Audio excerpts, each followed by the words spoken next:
So, talk to me about the market. Like, it's 2023, close to 24. Interest rates are as high as they've been in decades.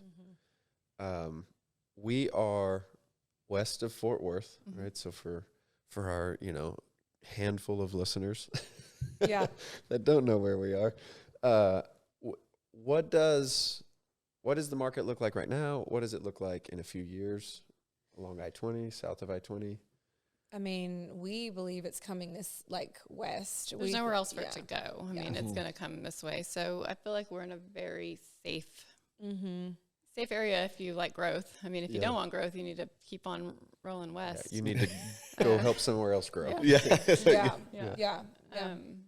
But I think that it'll keep coming out this way, and it'll Is stay a it- strong market. Is it DFW Metroplex expansion? Is it out-of-staters? Is it people that don't want to be in Austin anymore? You know what COVID did is it really gave a lot of companies the insight into how many of their employees will still do their job the right way, even if they're not in the office every day, I feel like. And I feel like a lot of our clients, or a lot of my clients, have been that. They, from COVID, got a little more, they can go to the office twice a week and still be fine. So now they can live an hour outside of town, and they don't mind driving there 2 days a week if they don't It's have to live almost in the middle of, nice. Yeah. And I feel like that's changed a lot as far as people moving out further and further, is they don't have to be there 5 days a week. Absolutely. I've never once considered that of just like the blended work. So I used to work for over a decade from home, like 100%. Yeah. I went to the Metroplex once a month. Right. But yeah, if you're used to 5 days a week and now you're down to 2 or sometimes 1, Yeah. you don't mind driving 2 hours each way. Correct. Yeah. So that's helped a lot. Technology has helped a lot with people being able to live further from big cities and Do you have many buyers from Dallas that are doing that? A lot of them. Honestly, we had a lot out of state through COVID. There was a lot from out of state coming in, obviously, but I would say that's slowed down, and now it really is our People Metroplex coming out. buyers coming out. That's awesome. And so Lux West Realty has an office in Santo and in Stephenville. Is that correct? Correct. Are there any other office locations budding? It's all we can handle right now. Yeah, we are we're excited. We just started a remodel. Our one in Santo is done and cute, but we just started remodeling our one in Stephenville. So, Okay. Can you tell me what is the status of Aledo versus Weatherford?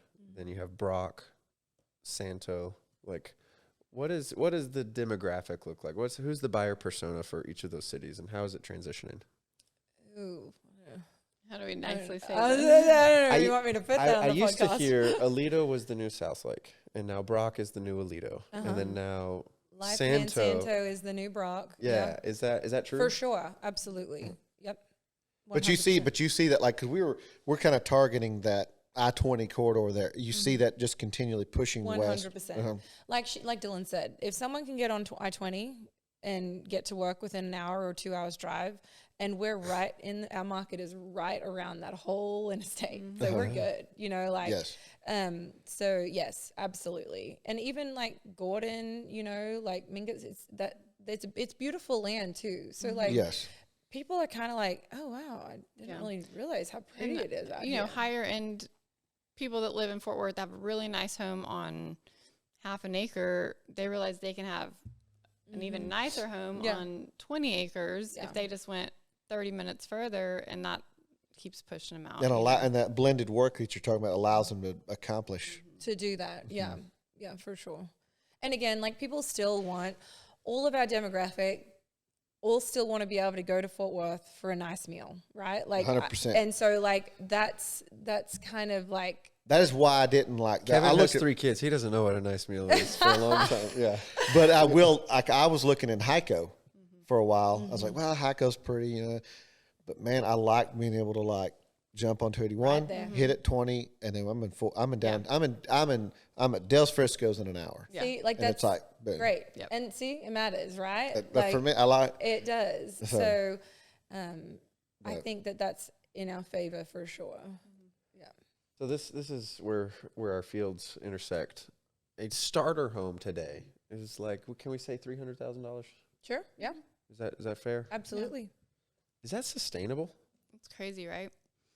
Like, is there much profit margin for the builder at 300? Depends on the finishings, but maybe not really. Yeah. So like, how is it sustainable for? I didn't have $300,000. I don't I know, have a 300. first time home buyer, right? Yeah. Yeah. Yeah. What is it? Is this a discussion within Well, real and estate? rent is going up too, just because the people that, unless they've owned them for 10 years. If someone is wanting to invest in a property and they want to, not that they have to have a mortgage on it, but if they want to have a mortgage on it, that rent has to be pretty high just to cover the payment, just interest rates and the price of property itself. So your rent is slowly getting pushed up whether they want it to or not. So if the first time home buyer can't buy that house, they have to rent, but that's getting pretty high. I don't see them just going down. I think Yeah. just I mean, is so what it is. first time home buyer. That I mean, you take them, and it is what it is. Is there any other options? Like, what if there is a home buyer, somebody looking to buy a home, and they're struggling with that? Would you give them any advice, or would you direct them and steer them? Oh, yeah, absolutely. Of course. Yeah. I mean, of course, the first step is connecting with the lender and see what they can really, truly afford payment wise. And in that price range, it's not so much of what they get approved for, it's what monthly payment do you feel comfortable at? Yeah. Those people budget, right? Like those price so ranges. we can work with that. And there are still good deals. You don't have to have a perfect new home. I mean, if you're starting. So, just like we were talking about, if you really need to be in a really tight price range, then you might need to be driving a little bit further, but go a little bit further and go to some small towns that you can still afford, and you're going to drive for a few years, and then as it grows, you'll have more equity in that house and you can sell it and move. Yeah. It's closer to what you want. You kind of have to give on one side and Yeah.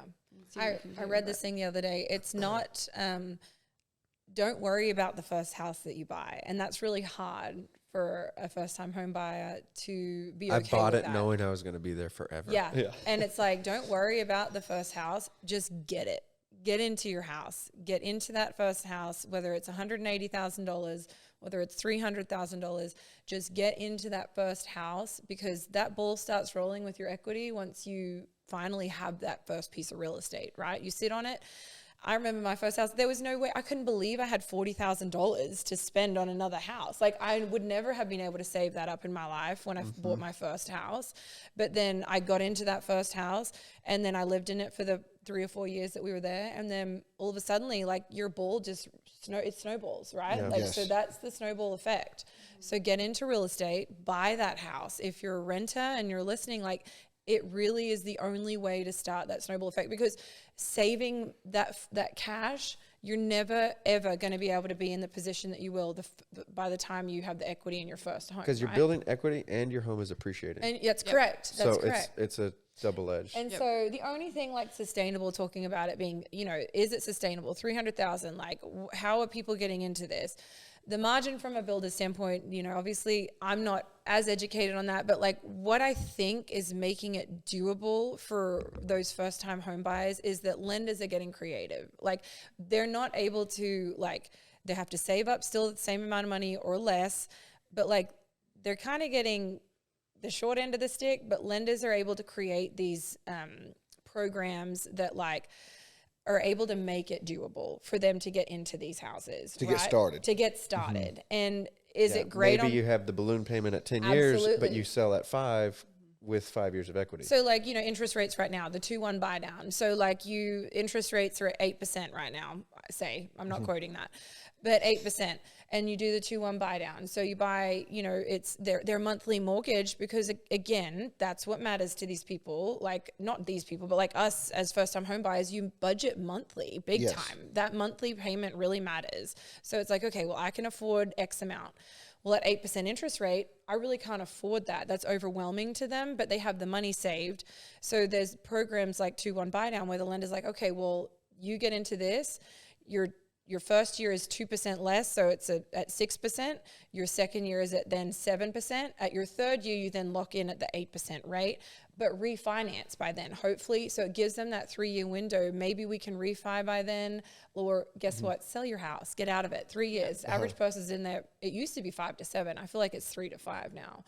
And so that's kind of helping them get that foot in, I think. And I'm not a lender, but like we just had someone here recently talk about that to us, and I may be not saying that exactly correctly, but like that is essentially the idea of what's helping these first-time home buyers into these homes. So